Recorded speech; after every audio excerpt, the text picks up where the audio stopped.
Bienvenue sur DMG TV, les histoires mystiques. Tu es nouveau sur la page, n'oublie pas de t'abonner, de laisser un commentaire, de liker et de partager.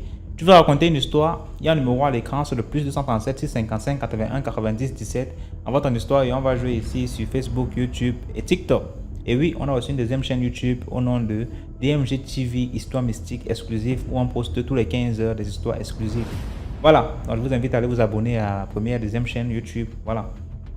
Donc, on va écouter. Merci beaucoup à tous ceux qui donnent la force au mouvement, à tous ceux qui commentent, tous ceux qui like, tous ceux qui partagent. Installez-vous, on va commencer rapidement avec la première histoire. Bonsoir DMG. Je suis un de tes abonnés depuis, je dirais, à peu près un mois déjà de cela. C'est vrai que depuis, j'écoute un peu vos histoires et vraiment, je vous remercie pour ce que vous faites pour l'ensemble de la communauté. C'est un formidable travail que vous faites. Alors, je vais apporter ma petite pierre à l'édifice. Donc, j'ai une histoire que j'ai vécue quand j'étais encore au collège. À l'époque, j'étais élève dans un grand collège de la place.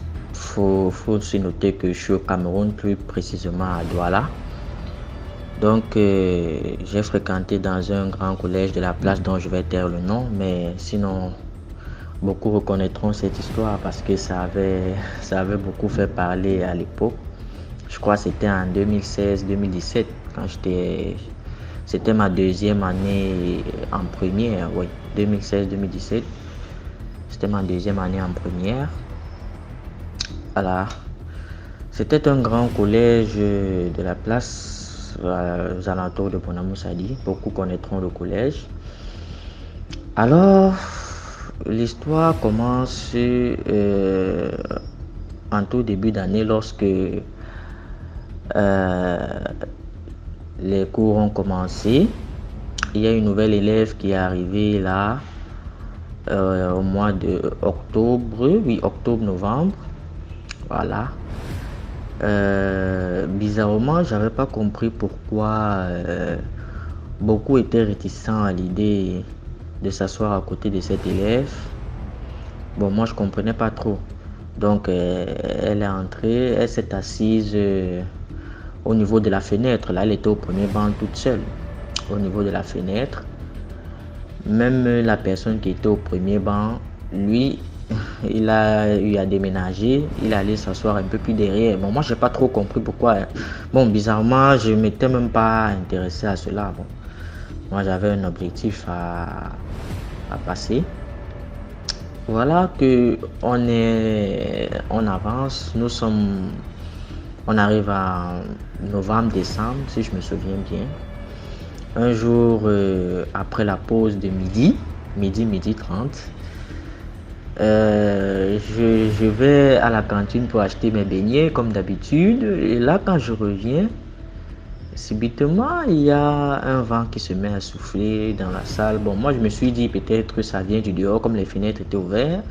Ça vient du dehors, peut-être il menace de pleuvoir. Donc, je suis surpris que la plupart des gens qui étaient sur la rangée où la fille était assise, ont commencé à décaler. Comme on dit là, ils ont commencé à prendre la poudre d'escampette. Et bizarrement, les fenêtres se sont fermées. Il a commencé à avoir comme une crise de panique. Bon, moi je comprenais rien puisque je venais d'entrer en salle, j'étais avec mes beignets en main. Les gens ont commencé à avoir peur. Bon, beaucoup, beaucoup étaient en panique. Voilà que la fille se lève, j'entends subitement un grognement. Vous voyez un peu comme dans les films, là, un grognement vraiment, ça faisait froid dans le dos. Donc je vois la fille se lève là, mon frère, je te jure qu'elle a soulevé le banc. Elle a soulevé le... Vous savez les tables bancs comme dans les collèges, qu'on voit dans les collèges là. Elle a soulevé le banc avec une main, elle a balancé ça par-dessus la salle. C'est-à-dire, si ce n'était pas que j'avais un réflexe de... Je suis d'abord sportif à la base, donc je me suis couché au sol, j'ai dit, hey, cette histoire elle est sérieuse là. Mon frère, La fille a commencé à se balader partout. Et il y avait les gaillards de la salle là. C'était bon, ceux-là, je me posais la question, mais eux, ils n'ont pas peur ou quoi? Apparemment, ils étaient habitués. Donc, ils sont venus s'entasser sur elle, l'arrêter. Il a fallu avoir même une dizaine de personnes sur elle. Et puis, il y a un d'entre eux qui a dit, bon, voilà, il faut qu'on a appelé son grand frère. C'est lui qui sait comment il va venir gérer la situation avec elle. Voilà qu'on dépêche un parmi qui monte en terminale, appeler son grand frère. Voilà que son grand frère descend. Et là, il arrive. Il vient auprès de sa petite soeur. Il prononce 2-3 paroles dans ses oreilles. Et là, tout d'un coup, plus rien. Pouf! Elle s'évanouit. C'était comme si c'était rien passé. Mais j'étais sidéré. Je me suis dit, mais attends un peu. Qu'est-ce qui vient de se passer là? Il finit, il dit, bon, c'est bon, vous pouvez reprendre vos activités. Il n'y a plus rien. Mais j'étais décontenancé. Je ne comprenais même pas ce qui se passait. C'est où je me rapproche de mon voisin. J'ai dit, mais gars, c'est la première fois qu'un incident pareil arrive, ou bien il me dit que gars, tu n'as pas toujours compris pourquoi personne ne voulait s'asseoir à côté d'elle. C'est là où je dis, ah ben oui, j'avais remarqué, mais bon, je me suis pas trop attardé là-dessus. Le gars dit, non, c'est pas la première fois. Elle est ici au collège depuis déjà 2 ans, donc tout le monde connaît déjà ces crises qu'elle fait. J'ai dit, bon, et on n'appelle pas ses parents pour savoir, pour les informer un peu de comment se comporte leur fille et tout. Le gars me dit non. La première fois qu'elle a fait ça, on a eu appelé sa mère. Sa mère a carrément répondu que quand elle fait ça, on reste tranquille, elle va rien faire, que ça va passer d'ici 5-10 minutes. Que quand on fait ça, si c'est trop grave, on appelle son grand frère, il saura quoi faire pour la calmer. Mais moi, je trouvais ça absolument délirant. Pour moi, c'était...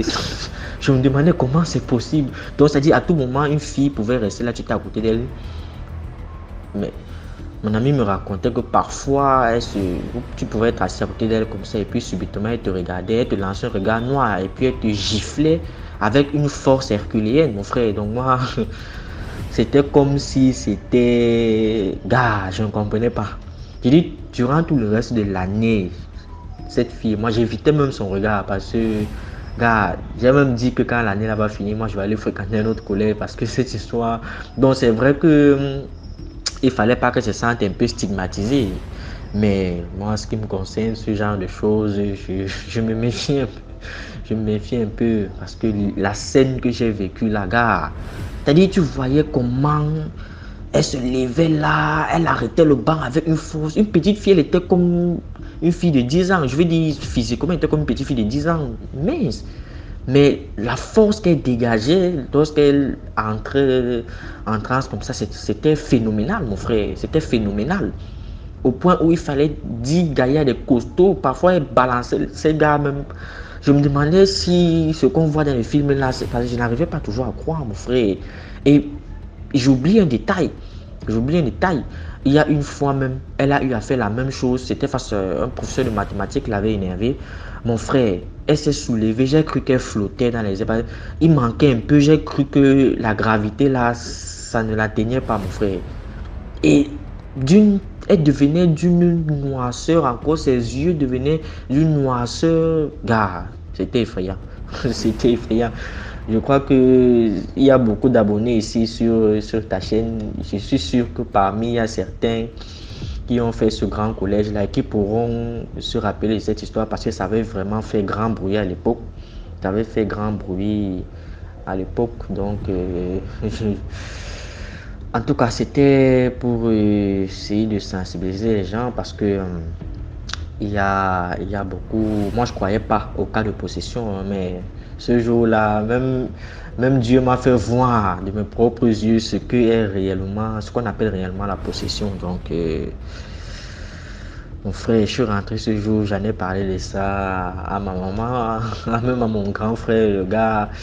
Ma maman m'a dit, bah, tu vois, quand je te demande de prier tout le temps, parce que, voilà, et on est beaucoup, tu marches beaucoup avec les camarades et les amis, mais tu sais pas ce que chacun a dans son corps, tu sais pas ce que chacun porte en lui. Donc, donc voilà, toujours marcher avec sa petite prière dans le cœur. afin que ce genre de choses ne nous arrivent pas. Voilà, merci beaucoup DMG, bonsoir. Merci beaucoup pour l'histoire et là on passe à la deuxième histoire. Bonjour DMG, bonjour la communauté. Merci de liker cet audio et merci de partager aussi. Alors, je viens de vous raconter l'histoire de ma mère. Cette histoire s'est passée dans les années 80. Ma mère, ayant perdu ma petite sœur, était venue s'installer à Libreville et s'est mise à la recherche d'un travail. Donc, elle trouve un travail chez un sujet mauritanien. Donc, on va appeler le Mauritanien Abdel. Donc, chez Abdel, elle trouve le travail et en fait, c'était un travail où elle était un peu la femme à tout faire. Elle faisait en même temps le ménage et de temps en temps vendait au magasin.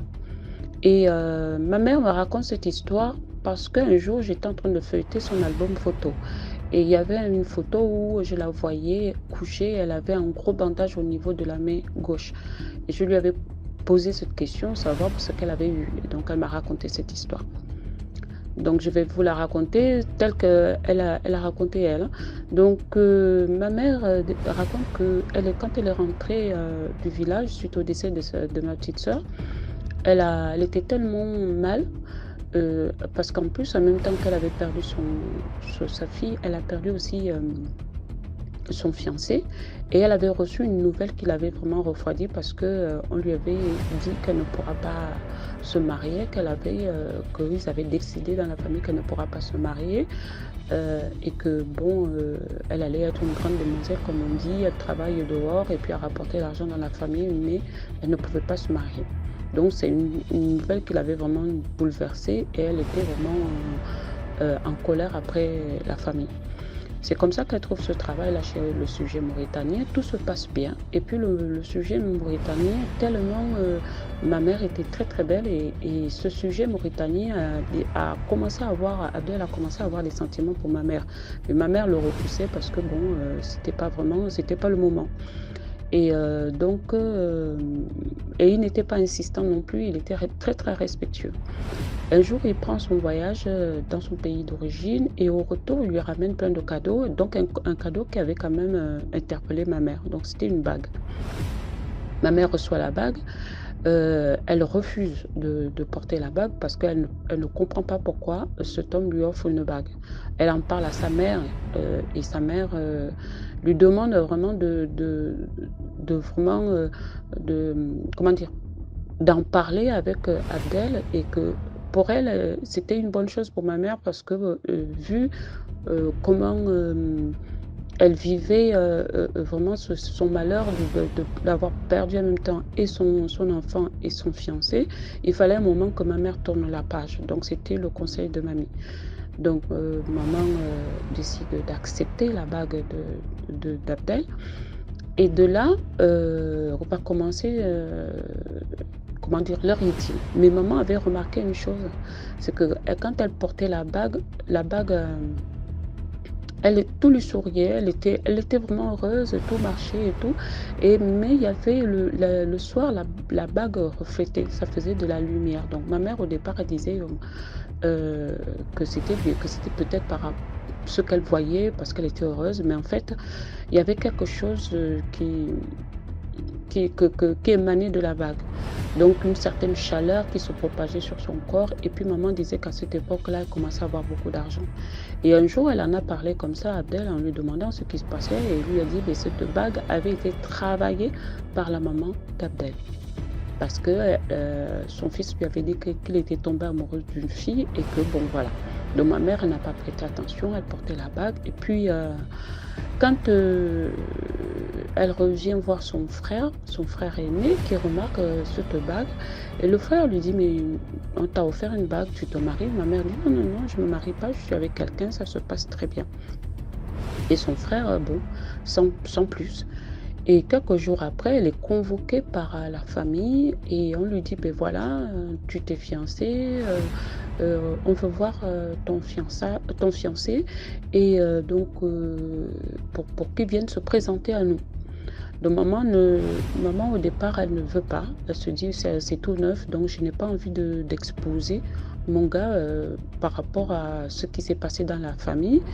Et ma mère, en fait, n'en parle pas avec son fiancé, avec son gars. Et son frère insiste. Ils insistent, toute la famille insiste pour qu'il amène le gars. Donc maman amène Abdel à la réunion de famille, donc elle présente et tout ça là. Et puis l'un de frères de maman dit, mais attends, mais on dirait que tu n'as pas compris que tu n'as pas le droit d'aller en mariage. Et que pour aller en mariage, il faut vraiment qu'on te dote, mais ta dot, on ne pourra pas quantifier ta dot. Donc maman déjà leur dit qu'elle ne veut pas aller en mariage et qu'elle ne veut pas qu'on la dote. Donc ça reste comme ça. Juste un jour, ma mère dit qu'elle est couchée. Elle veut retirer elle est couchée, en fait, elle va prendre une douche, elle se couche et elle n'est pas avec Abdel, elle veut retirer la bague de son doigt. La bague ne sort pas. La bague, on dirait un étau. Ça commence à enserrer son doigt. Donc ma mère dit que le doigt commençait à gonfler et ça chauffait. Ça chauffait vraiment. C'est comme si elle avait le feu au doigt. Donc c'est comme ça que ça fait tellement mal qu'elle va à l'hôpital. Quand elle va à l'hôpital, on lui dit qu'elle a un panari, qu'il faut absolument retirer la bague. Donc quand elle revient à la maison, elle en parle à son fiancé qui lui dit que c'est pas possible de retirer la bague du moment que lui, parce que ma mère, elle avait laissé Abdel lui mettre la bague au doigt. Donc quand lui il a mis la bague au doigt, il a parlé sur la bague. Et ma mère, elle a accepté, elle n'a pas fait attention. Donc c'est comme ça que ma mère, elle a commencé à souffrir le martyre. Et ses frères le faisaient pression. Donc du coup, elle avait la pression du côté de ses parents et en même temps son cœur pour elle, Abdel n'était pas l'homme de sa vie. Elle ne voulait pas faire sa vie avec lui. Donc du coup, le fait d'avoir accepté la bague, quelque part, elle est en train de regretter. Et la bague ne voulait pas quitter son doigt. C'est comme ça que le doigt a commencé à gonfler et la bague a commencé à rentrer dans sa chair. Donc il a fallu aller à l'hôpital pour aller cisailler la bague. Même les médecins n'ont pas réussi. Donc on a opéré le doigt de ma mère pour extirper la bague et donc pour lui faire sortir la bague du doigt, il a fallu qu'on coupe la bague. Donc ils ont coupé la bague. Quand ils ont coupé la bague a cessé de briller. La pierre qui était sur la bague a cessé de briller. C'est comme s'il y avait quelque chose qui s'était éteint. Donc c'est comme ça que quand maman est venue pour voir de restituer la bague à Abdel qui était pas au courant que ma mère allait couper la bague, il est rentré dans une colère pas possible. Et c'est comme ça que leur histoire a pris fin. Et ma mère, elle s'est retrouvée de nouveau, elle s'est retrouvée seule, mais à partir de cet instant, ma mère ne trouvait qu'un homme pour pouvoir. Elle disait que même un chien ne levait même pas la patte vers elle. C'était le voilà. Donc voilà, donc ma mère, elle a vécu cette horreur pendant des années à cause d'une bague et à cause de la pression de la famille. Donc mon conseil, c'est que quand vous rencontrez des gens, quand vous rencontrez quelqu'un que vous n'aimez pas, que vous n'avez pas envie de faire votre vie avec cette personne, c'est pas la peine d'accepter les cadeaux de cette personne parce qu'on ne sait pas le cœur de l'autre, on ne connaît pas les sentiments de l'autre. Tu vas accepter un cadeau alors que l'autre a mis toute son énergie là-dedans et on ne sait pas ce qu'il avait, ce que cette bague détenait comme pouvoir. Voilà. Prenez soin de vous et que Dieu vous bénisse. Merci beaucoup pour l'histoire. Maintenant, on passe à la troisième histoire. Bonjour DMG, bonjour à la grande famille DMG, likez, partagez, surtout commentez. Je veux raconter une nouvelle histoire. L'histoire que je veux raconter, c'est mon histoire personnelle. Je l'ai vécue en 2015. Mon histoire est intitulée Le poison mystique. J'ai failli perdre la vie à cause de ça. Et c'est une histoire vraiment, mes parents, ma famille, vraiment, le monde est méchant. Le poison n'est pas celui qu'on vous donne seulement physiquement. Quand les gens veulent vous atteindre, les gens passent par tous les chemins pour vous avoir. Même dans les rêves, à travers vos rêves, les gens vous font du mal. J'ai été empoisonnée mystiquement dans mon rêve en 2015. Un jour, j'ai préparé de la viande dans la journée et dans la nuit, je me suis vue en train de manger cette viande-là. Et quand je la mange, elle avait les asticots dans le rêve. Je l'ai mangée dans le rêve. Le lendemain matin, j'ai senti une boule dans ma gorge. J'ai pris un verre d'eau, j'ai bu, j'ai senti la boule descendre dans mon ventre.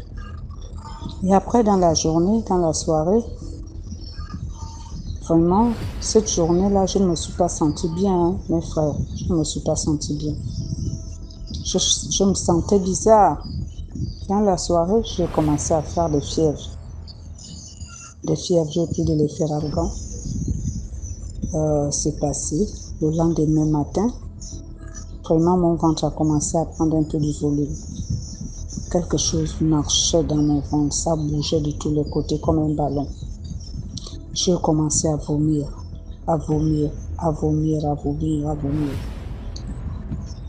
J'avais toujours des fièvres, des fortes fièvres. Mon mari s'est rendu à la pharmacie. Il a expliqué le problème. On m'a donné des médicaments, la Vogalène, beaucoup de choses. J'ai bu, ça n'allait pas.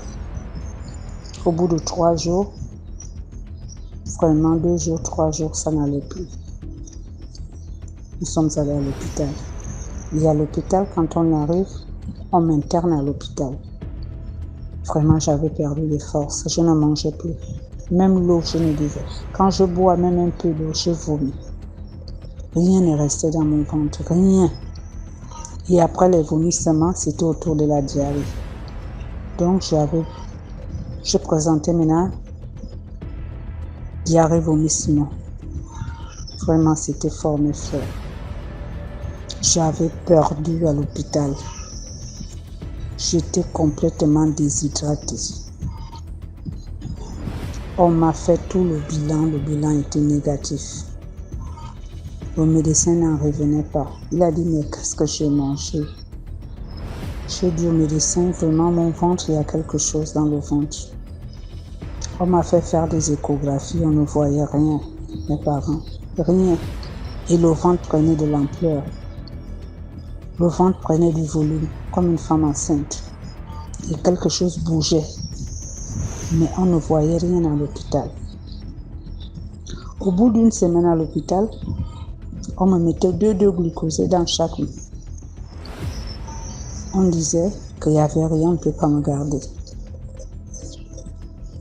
Et j'étais fatiguée. Le médecin m'a dit, moi je t'ai gardé pour te remonter parce que tu es déshydratée. Je suis fatiguée. Mes parents, moi qui pesais 75 kilos, je suis descendue à 35 kilos. En sortant de là, au bout d'une semaine, il y a une dame qui a dit à mon mari, il y a un tradipraticien, je vais te le montrer. Parce que ce que je vois sur ta femme, ce n'est pas à l'hôpital. Nous sommes allés chez le tradipraticien. Il a consulté. Il a dit à mon mari, ta femme a été empoisonnée mystiquement. On l'a donné quelque chose en rêve. Et c'est cette chose-là qui lui fait ça. Et cette chose-là, c'est la chair humaine. Vraiment, mes parents, je ne me sentais pas bien. Je voyais la mort. Et partout, on me disait que j'avais la tombe ouverte. Je me sentais vraiment, je ne sais pas comment vous dire, mes parents. Je chauffais à l'intérieur de moi. J'avais une chaleur qui dégageait de mon corps. Une chaleur, une forte chaleur. Et je n'avais jamais froid, j'avais toujours chaud. Et le guérisseur en question m'a fait son traitement. Et après, je suis revenue à la maison. Vraiment, mes parents, ça n'allait pas. On m'a encore amené chez une autre maman qu'on m'a orientée. Elle a aussi dit la même chose. Elle a dit la même chose. Pareil. Elle a aussi fait ce qu'elle a eu à faire. Après là, en sortant de là, toujours, ça n'allait pas. On a dit à mon mari d'aller voir un imam exorciste. Nous sommes allés dans une mosquée chez l'imam l'exorciste en question. L'imam en question, il a commencé à me faire des prières d'exorcisme. Je vous dis DMG, je m'enroulais au sol comme un serpent. Je faisais les choses que les serpents font. Pareil, les gens étaient étonnés. Et à chaque fois qu'il me faisait les prières, je vous jure DMG, je sentais il y a la boule qui se déplaçait d'une vitesse dans mon ventre. Et ça commençait à aller. Les vomissements se sont arrêtés. Il m'a fait beaucoup de traitements, l'huile d'onction, l'huile d'olive travaillée, coranisée. L'eau coranisée, je me lavais, je buvais. Ça commençait vraiment à aller. Et il fallait vraiment extraire cette chose-là. Et nous ne sommes pas allés jusqu'au bout. Mon mari a dit non. On l'a montré quelqu'un vers le Nigeria. Il préfère que je voyage. Et j'ai voyagé, je suis partie au Nigeria. Là-bas, j'ai eu la guérison. On m'a soigné. Je suis revenue. Et ils m'ont fait comprendre que c'est un complot mystique. Les gens ont voulu me détruire. Ils ont tout fait physiquement, ils n'ont pas pu.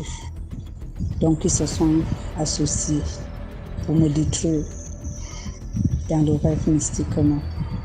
C'est pour vous dire à ma famille, si quelqu'un vous demande un jour qu'est-ce que vous préparez, même si c'est votre meilleur ami, ne dites pas ce que vous avez préparé, ne dévoilez pas le secret. C'est là-bas que j'ai appris ça.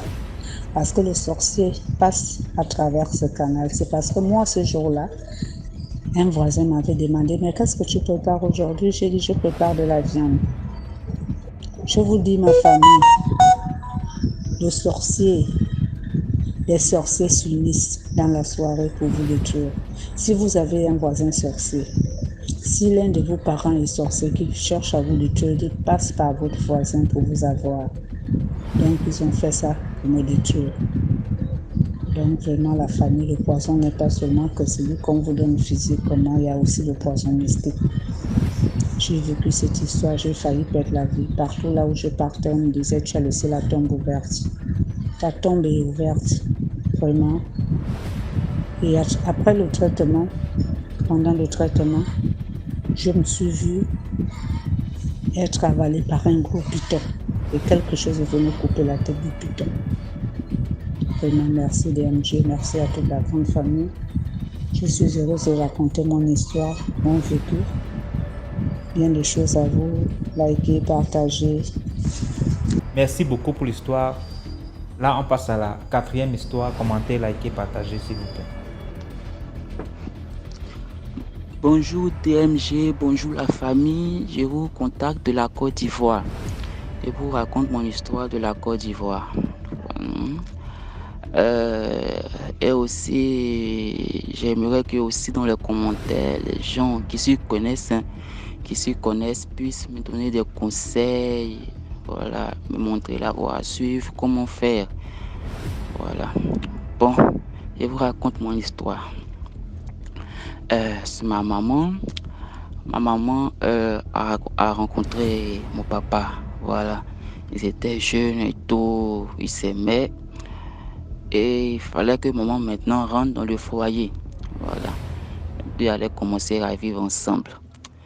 Mais lorsqu'elle rentre dans le foyer, les sœurs de papa, elles ont dit clairement à maman que bien vrai, tu es belle, tu es tout, tu rentres dans le foyer, mais sache que notre frère a déjà des enfants. Il a déjà trop d'enfants.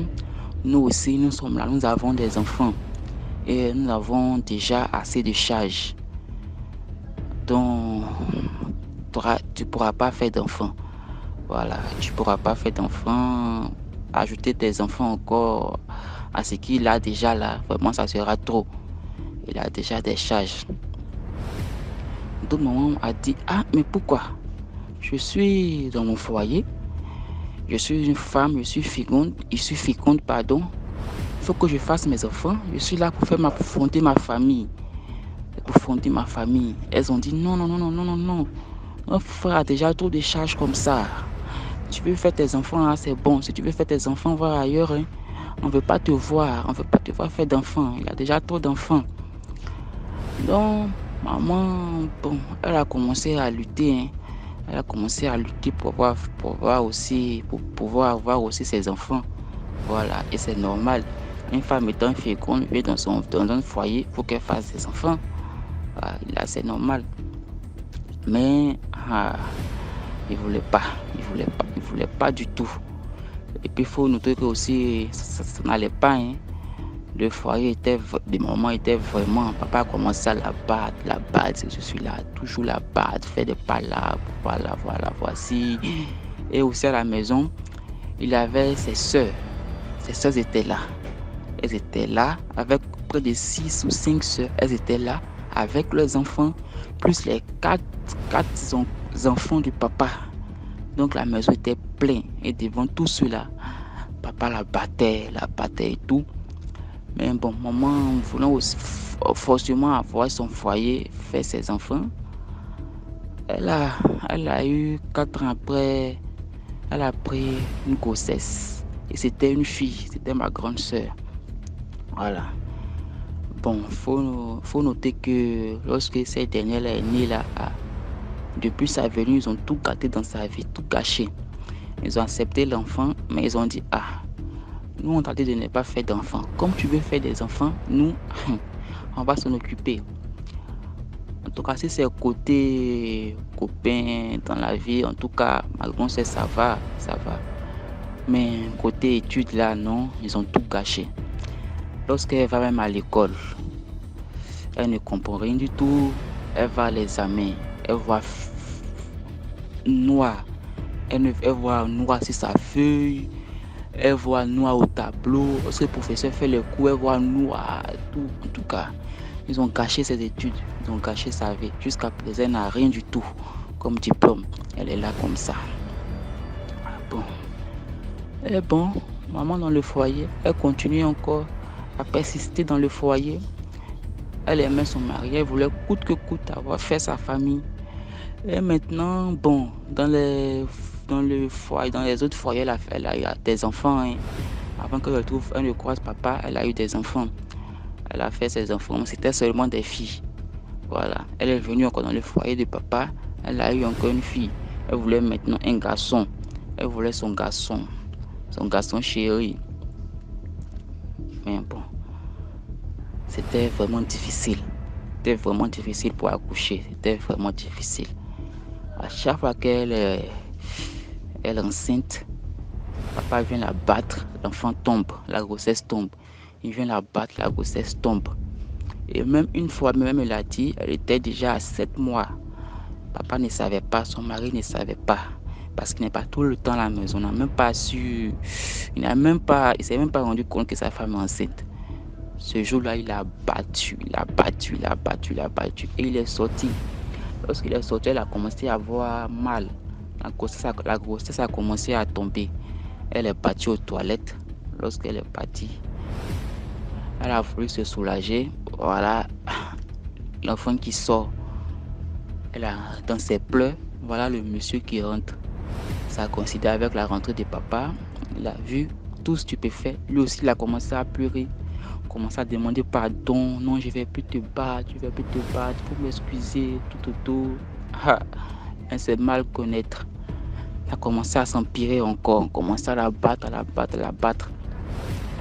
Maman, elle dit, bon, là, moi, je suis fatiguée. Je vais passer aux choses sérieuses. Et là, elle voulait coûte que coûte avoir son enfant, son garçon. Elle est partie voir un praticien. Ce gars-là était un Béninois. C'était un Béninois. Elle est partie le voir. Elle lui a expliqué. Le monsieur lui a dit, oui, je peux t'aider. Mais sache que ça ne sera pas difficile. Ça ne sera pas facile. Ça sera difficile. Pourquoi? Parce que quand tu vas bien suivre ce que je vais te dire de faire, les sacrifices et tout, ton foyer, ça va empirer. Mais tu vas garder la grossesse. La grossesse va arriver à terme, tu vas accoucher. Mais ça ne sera pas facile. L'accouchement sera à la fois difficile et aussi à la maison, ça sera vraiment chaud. Voilà. Mais comme tu veux ton garçon, tu l'auras. Et si tu as bien suivi tout ce que je t'ai dit de faire, toutes mes prescriptions, les sacrifices à faire, en tout cas, tu auras ton garçon. C'est sûr, tu auras ton garçon. Mais ce dernier-là sera ton mari. Cet enfant-là, ce garçon-là sera tout pour toi. Il va réussir dans la vie. À l'école, ça va aller chez lui. Partout, il va aller. En tout cas, les portes vont s'ouvrir. Ça ira chez lui. Les examens, il va les avoir. Ce garçon-là va essuyer tes larmes. Il va essuyer tes pleurs. Il sera ton cadeau. Ça sera ton cadeau. Ça sera ton cadeau de la vie. Voilà. Mais il faut le protéger. Il faut beaucoup le protéger. Il faut le surveiller. Maman dit ok, je suis d'accord. Je suis prête à tout pour avoir mon enfant. Donc le monsieur lui a dit que normalement, ce rituel-là demande beaucoup. Normalement, c'est soit un bœuf ou une mouton. Mais moi-même, lui-même, il sait que maman n'a rien. Il sait qu'elle n'a rien, mais néanmoins, elle doit acheter la viande chez un boucher, sans os, qu'elle va prendre. Elle va aller dans un fleuve là, pour jeter la viande et faire ses vœux et rentrer chez elle. Elle a dit ok. Et effectivement, elle a acheté la viande sans os, la viande de bœuf. C'est elle qui me l'a dit, hein. La viande de bœuf. Elle allait jeter dans le fleuve et elle est rentrée chez elle. Et quelque temps après, elle est tombée enceinte.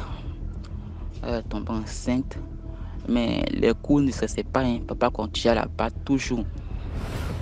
Le foyer était mouvementé, le foyer était chaud.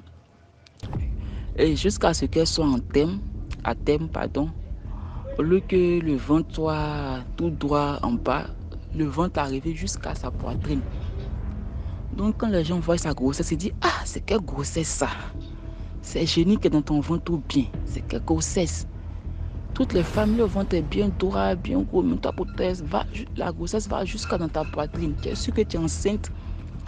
Jusqu'à elle est partie même à la maternité. Les sages-femmes même se demandent, mais ça c'est quelle grossesse ça? Il y a une qui a voulu forcément faire accoucher maman. Elle dit elle va s'occuper de la grossesse. Et je remercie beaucoup cette dame-là. Je ne sais pas si c'est un ange, mais maman m'a dit vraiment, cette dame, elle connaît son métier.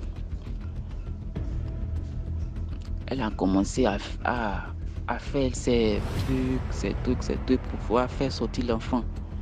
Mais quand l'enfant est sorti mort-né. En tout cas, la femme était vraiment fatiguée. Mais elle ne s'est pas arrêtée là. Elle a dit à maman que ton enfant là, il n'est pas mort. Tu vas rentrer avec ton enfant chez toi à la maison. Elle a commencé à faire ses micmacs, tout. Et un coup, on voit l'enfant qui éternue. Là, la maternité était sur un pied.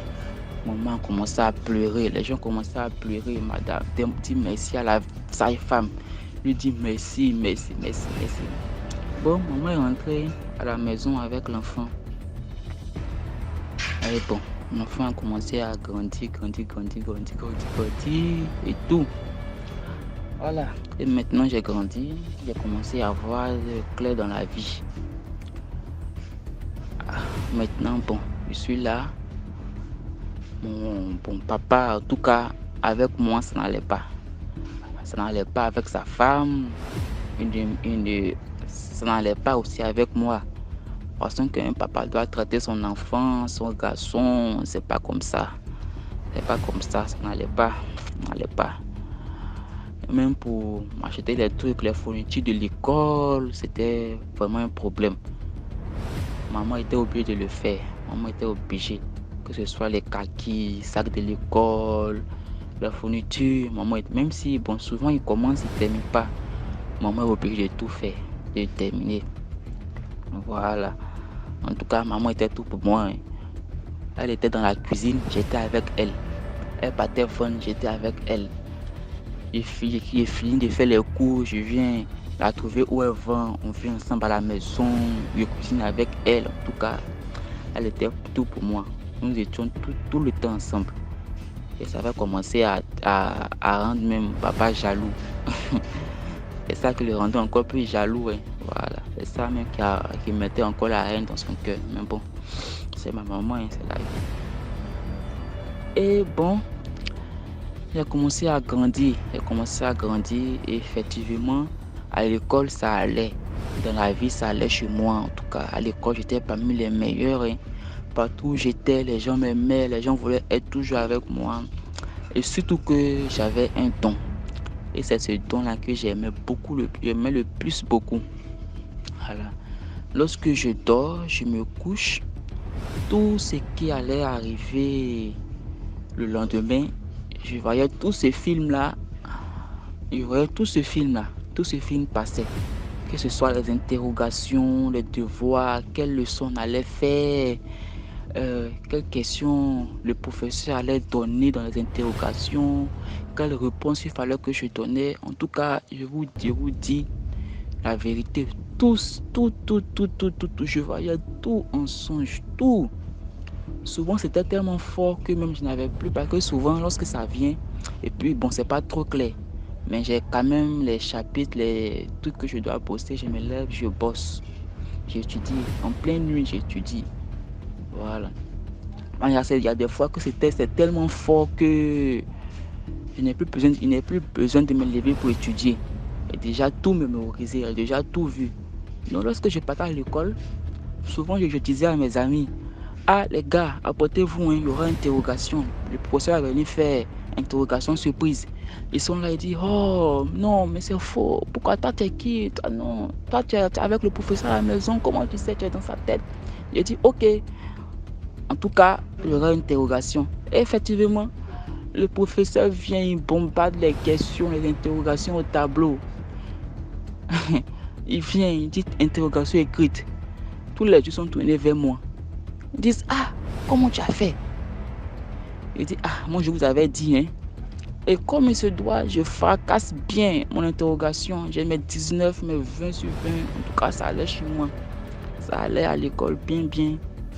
Tout c'est que, en tout cas, souvent, toute ma vie défilait. Lorsque je dors, je me couche la nuit aux environs de minuit, 23h. Toute ma vie défile sur moi. Défile. Comment je dois marcher, comment je dois faire, voilà ma vie, voilà ça, voilà. Donc ça faisait que j'étais vraiment droit dans la vie. J'étais vraiment droit dans ma vie. Ce que je dois faire, je sais. Où je dois partir, je savais. En tout cas, même quand une personne était sorcière, lorsque je la voyais, je savais qu'elle était sorcière. Ça, ce don-là, maman le savait. Mais elle ne connaissait pas le don des songes là. Pour mes études là, à l'école là, elle ne savait pas. Et bon, j'ai commencé à partir à l'école. À l'école, j'avais mes examens, j'avais les bonnes moyennes, les diplômes et tout, mon diplôme et tout, mon PPC et tout. Bon, maman m'a prise là. Bon, en ce moment, j'ai parti au catholique. Voilà, malgré que je partais au catholique, j'avais tous mes dons. Tout, ça allait bien. Je me suis baptisé. Maman, dans son désespoir, surtout que le monsieur béninois là, il est décédé. Voilà, il est décédé. Donc maman ne savait plus vers qui se tourner. Donc, elle a commencé à partir à l'église, dans une église évangélique là. Elle a voulu que je la suive. Elle commençait à me persécuter. Non, suis-moi, allons. C'est où je vais que tu dois partir. Allons, laisse catholique, allons. J'ai commencé à la suivre. Effectivement, je suis parti, on a commencé à prier. Les gens ont commencé à m'imposer les mains. Mais lorsque les gens m'imposaient les mains, je rentrais à la maison, je ne me sentais pas bien. Ça n'allait pas chez moi. Et quelques moments après, mes études, tout a commencé à basculer. Ça n'allait plus. Mes dons ne s'activaient plus. C'est comme si mes dons étaient morts. Je ne commençais plus à faire mes songes. Je ne commençais plus à faire mes songes et tout. C'était devenu vraiment difficile. Et là, les parents ont commencé à sentir ça. dans mes études. Eux-mêmes ont commencé à se poser les questions. Maman aussi se posait les questions et tout. Voilà. Donc, bon, ça allait. Il partait dans l'église là. Les gars me posaient toujours les mains. On commençait à prier. Et jusqu'à... Dieu merci, j'ai eu le bac. Malgré les difficultés, j'ai eu le bac. Bon. Et là, il y a une prophétesse. Voilà, ce jour-là, qui est venue prier à la maison. Elle est venue prier à la maison.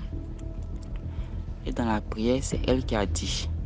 Elle a dit, que madame, que mon petit, la famille là, a eu accès à ta vie. D'abord, ils ont caché certaines choses dans ta vie. Ils ont caché certaines choses dans ta vie. Ils ont enterré certaines choses.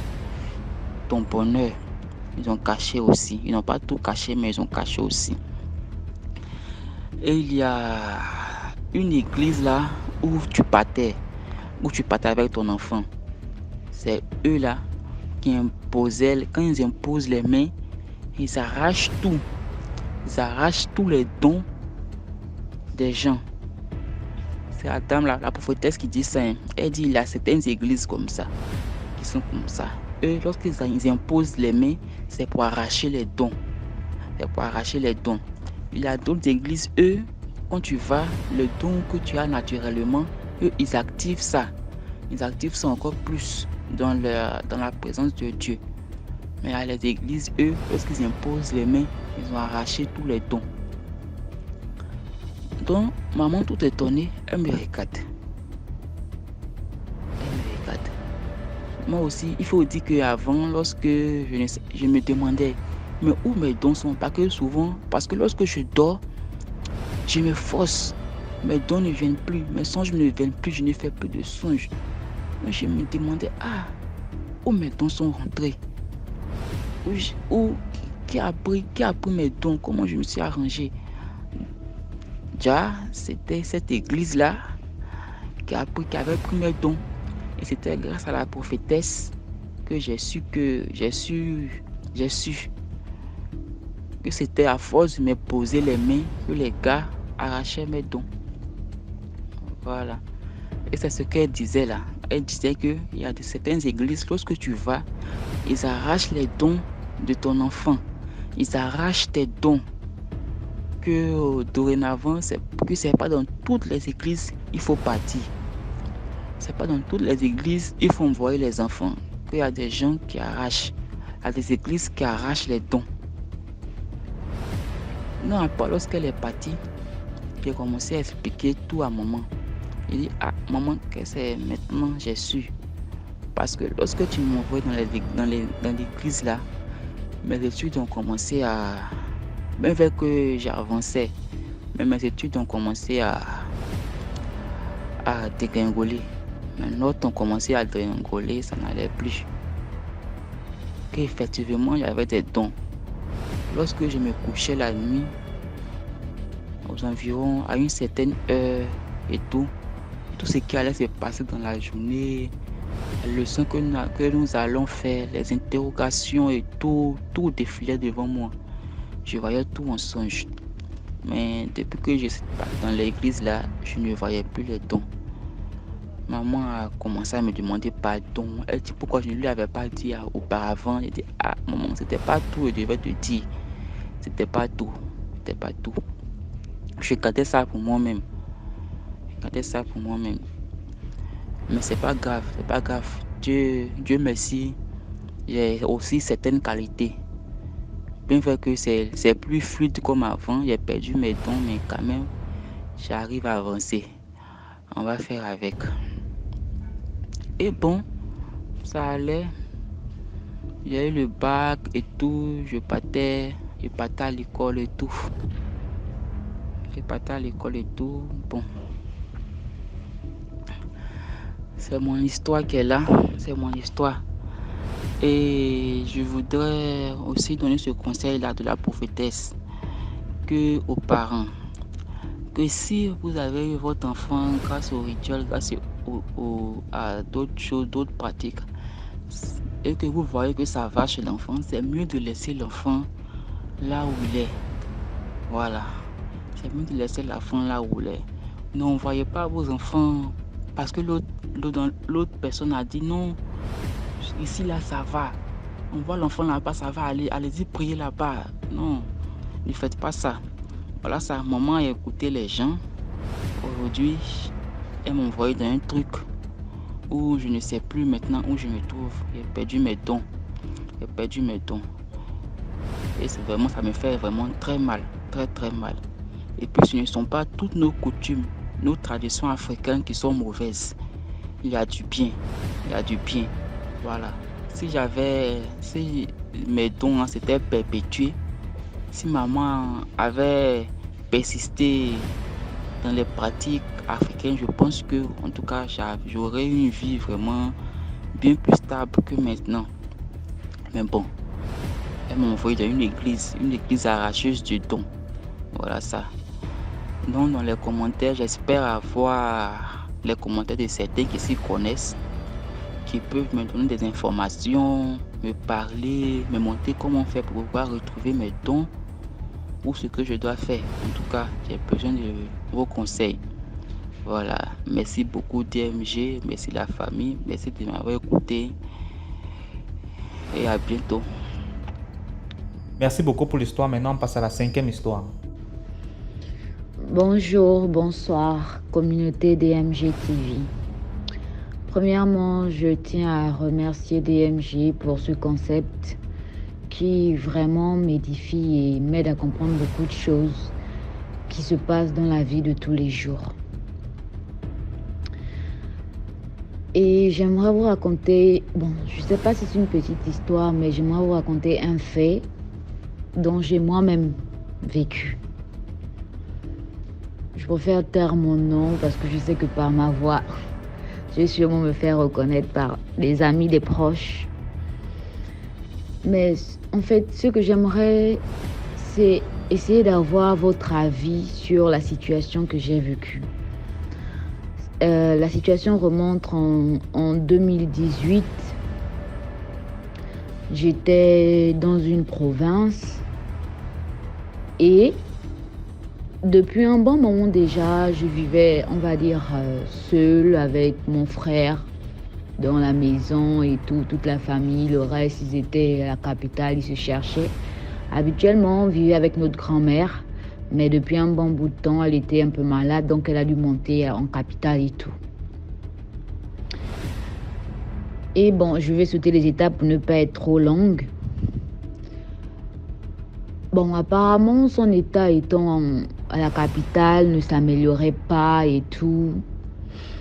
Même ma mère, qui, est arrivée de l'étranger pour pouvoir s'occuper de sa mère, était là et tout. On aurait dit chez nous que c'est comme si ma défunte grand-mère attendait l'arrivée de sa fille pour pouvoir partir en paix. Donc, il s'avérait que j'étais chez des amis. Ce soir-là, je n'ai pas dormi à la maison, comme d'habitude. J'étais chez des amis. Et on va dire aux environs de 22 heures, je parlais avec ma mère au téléphone pour demander la situation et tout, l'état, parce qu'elles étaient à l'hôpital. Ma grand-mère était internée. Elle me dit non, on est là, ça va. Je vous assure, quand je vois mon téléphone sonner à 24 heures, je décroche. Je n'arrive même pas à entendre ce que ma mère dit, tellement elle est en larmes. C'est une autre dame qui était là, je ne sais même plus qui prend le téléphone pour m'expliquer que oui, apparemment, ta grand-mère vient de mourir. J'étais choquée. Je ne pouvais même pas respirer sur le coup. J'étais bouche bée. J'ai pas compris tout de suite ce qui se passait en fait. Je suis allée dans la chambre et j'ai éclaté juste comme ça. Je n'ai même pas pu dormir. Parce que comment dormir en fait? C'était tellement choquant. Et vu que j'étais pas à la maison, je suis rentrée chez moi le matin et il y avait la famille un peu qui était dans la province où j'étais, qui était déjà arrivée à la maison et tout. J'étais dévastée, que je suis seulement allée dans la chambre. Dans ma chambre, m'allonger. Mais j'ai oublié de préciser un détail. Ma défunte grand-mère, elle était jumelle. Avec, vu qu'elle était la petite sœur, avec sa grande sœur, elle était jumelle. Et donc, son aînée, sa grande sœur, était déjà à la maison. Comme elle a appris la nouvelle, elle a préféré rentrer. Venir du genre à notre maison. Elle était déjà là. Donc, j'arrive dans la chambre. Je m'allonge et je ne sais pas ce qui s'est passé. Tout à coup, je me suis endormie. Je n'ai même pas compris comment c'est arrivé, mais je me suis endormie. Maintenant, ce que j'aimerais que vous puissiez m'aider à comprendre, c'est ce rêve que j'ai fait lorsque je me suis endormie. J'étais en train de dormir et je ne sais pas comment, mais je me suis retrouvée. Genre, notre maison, il y a la porte centrale devant et il y a une porte aussi qui fait face par l'arrière. Parce que notre maison n'était pas terminée. Donc, la porte de l'arrière, là, normalement, elle devait être donnée pour la cuisine, pour descendre les escaliers pour aller dans la cuisine. Mais j'étais au niveau de la porte arrière. Parce que quand tu restes debout, tu arrives à voir à l'intérieur du salon. Donc, je suis comme ça, je regarde par la porte. Je vois ma grand-mère et sa sœur. Et les deux me donnent le dos. Donc, moi, je ne comprends pas ce qui se passe. Je me retourne, je cours maintenant pour venir vers la porte centrale. Je vois ma grand-mère qui est décédée avec sa sœur jumelle à côté. Maintenant, voilà, moi, je tombe en larmes dans ses bras. Je lui demande juste, maman, pardonne-moi. Pardonne-moi de ne pas avoir été là avec toi lorsque tu es partie et tout. Je ne comprends pas ce qui se passe. Je lui ai demandé pardon et tout. Elle m'a pris dans ses bras. Elle m'a dit non, calme-toi. Ça va aller, c'est rien. Ne t'en fais pas. Calme-toi, arrête de pleurer. Et après, je me suis calmée. Et elle s'est levée. Elle a pris la route de la porte centrale. Elle est sortie. Comme on a une terrasse là, elle a traversé la terrasse. Elle a pris la route de droite et elle est partie. Lorsqu'elle est partie, je me suis réveillée du rêve. Lorsque je me suis réveillée, j'ai fait comme un gros soupir de... Je ne sais pas si ça a été comme un soulagement de ce que j'avais sur le cœur ou bien comment est-ce que ça s'est passé.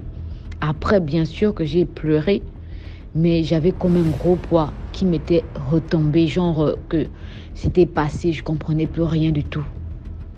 Donc, je ne sais pas trop comment expliquer cette situation. Je me demande si... Parce que j'étais très proche d'elle. Je suis la première petite fille de la famille, des enfants qu'elle a eu de son ventre.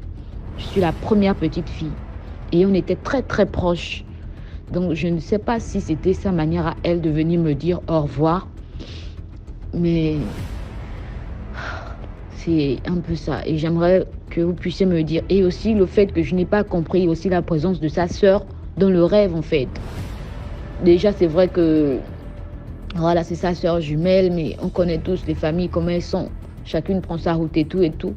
Mais pourquoi est-ce qu'elle était dans le rêve là précisément? Je ne dis pas qu'elle a quelque chose à voir, mais j'aimerais que vous puissiez un peu essayer de me donner vos avis sur, par exemple, sa présence à elle dans le rêve là, ce que vous pouvez dire de ça.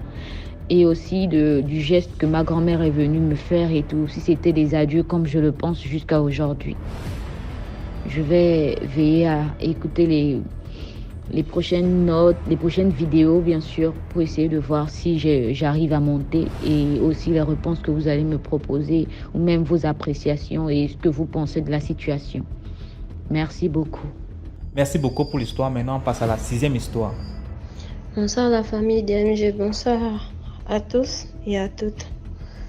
Ce soir, je viens raconter une histoire qui ne me concerne pas personnellement, mais c'est l'histoire de ma tante. Quand j'étais petite, j'étais le genre d'enfant que tout le monde aimait garder. Ma mère et moi vivions dans les maisons avec beaucoup de gens. On était en association. C'était une maison commune. Chacune avait sa chambre. C'était des mères célibataires en fait. Et là-dedans, il y avait une qui n'avait pas d'enfant. Elle était une de mes tantes, très gentille. Elle était danseuse avant. Il y avait une émission ici, on appelait ça la méga tribune. Donc les gens allaient prester. Elle les dansait. Elle me gardait bien, s'occupait de moi et tout. Jusqu'à un moment, elle avait commencé à changer. Elle avait eu un groupe d'amis. Ils venaient chaque jour, chaque soir, ils partaient, ils buvaient, ils sortaient, ils couvaient. C'était grave. Au point où elle a même changé de domicile. Elle habitait dans une maison grandiose, chère et tout. Un jour comme ça, elle et moi on se croise, elle m'achète plein de trucs. Elle me dit, va dire à ta mère que je vais voyager. Je dis, ok d'accord, il n'y a pas de problème tata, je dirai à ma mère que tu vas voyager. Elle a fait 2 ans où elle est partie. Elle ne nous a pas dit où elle allait. Après des jours passés, après ces 2 ans-là, on a vu que sa vie avait changé. Elle était quittée du secteur où on vivait. Elle est allée dans un autre endroit où il y avait les riches. Là-bas, elle vivait bien dans un appartement avec ses copines, toujours dans leur groupe. C'est comme ça. 3 semaines plus tard, on apprend son décès. Tout le monde est étonné qu'à peine elle vient de venir de voyage, elle est décidée comment ça. Les gens sont allés. Ma mère particulièrement, elle est partie parce que moi je ne pouvais pas partir. Elle est partie, elle a demandé comment c'est passé, pourquoi elle est décidée, les raisons, pourquoi. Il y a toujours beaucoup de questionnements. Lorsque ma mère rentre, je lui pose la question que qu'est-ce qui s'est passé pour que tata puisse décéder. Elle me dit, je te dirai plus tard quand tu seras grande. Je dis, ok, d'accord. Quand j'ai eu 17 ans, cette histoire-là me tourmentait l'esprit. Je dis, mais maman, depuis là, tu ne m'expliques pas les raisons pour lesquelles tata est décédée. Elle me dit, ok, je te le dirai. Elle me demande de m'asseoir. Elle me dit, tu sais ma fille, les copines, les amis qui vivent bien, des fois tu ne connais pas pourquoi elles ont ces richesses, ne sont pas enviables. Moi, je préfère que tu sois toujours seule. Les amis, ça se limite juste à l'école, pas à la maison, pas des affiliations et tout. Je dis pourquoi. Elle me dit, tu te rappelles ta tata là, qui était très gentille avec toi, qui s'occupait bien de toi? J'ai dit oui. Je t'avais dit que je te dirais pourquoi elle était décédée. Elle dit, sa copine et elle ont voyagé quand elle est allée faire 2 ans. Elles ont voyagé, elles sont allées voir un marabout. Le marabout leur a donné les bains, tout ça, tout ce qu'il fallait suivre et tout. Elles ont fait là-bas durant 2 ans. Après, sa copine allait en intimité avec le marabout. Elle a dit au marabout qu'écoute, je viendrai te remercier. Elle a dit, le marabout a dit ok d'accord, j'accepte. Mais elle n'a même pas dit à sa copine qu'elle avait emmené que voici ce que j'ai dit avec le marabout. Quelque temps après le retour, elle dit au marabout toutes les deux que non, quand ce que tu nous as fait va fonctionner, on reviendra pour te remercier. Elle a dit ok d'accord. Donc, quand elles sont revenues au quartier, sa copine est repartie voir le marabout comme prévu. Elle a dit au marabout, écoute, moi personnellement, ce que je vais te demander, c'est quelque chose qui me taraude beaucoup l'esprit. Je suis venue te payer.